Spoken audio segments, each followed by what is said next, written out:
Hey guys, good morning. It's Tony, about to shower. This isn't going to be a TA video. This is just letting you guys know that I'm about to go long as fuck on GameStop. As always, I always do this every couple of weeks when I think GameStop's going to push super hard.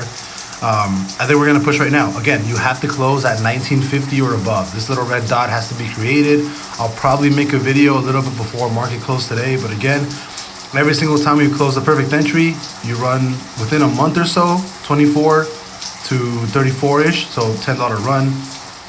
Perfect entry. You would have bought here 34 to 37, but within like a month and a half, you would have gone to 47, so another $10 push. Again, perfect entry here. The week after, you went from 25 bucks to 32, and then within 2 months, you went all the way to 50 bucks, right? So again, here, 53, you closed.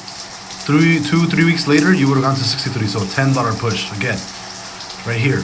Entry at 40 bucks, right? The week after, 56 bucks, right? Entry here, right? Entry here at 55, the week after, 73, the week after that, 85, right? Perfect entry, right here. 34, the week after, 86.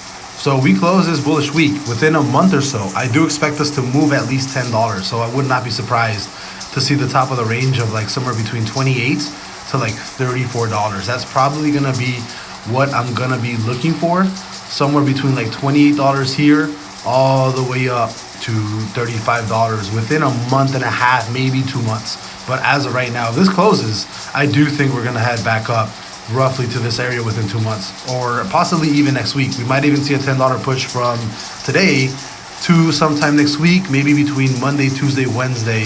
We might see another $10 push. So don't be surprised if we close above 1950 and by next week we're at, $30 on Tuesday, Monday, Wednesday, something like that. I'll see you guys later. Bye-bye.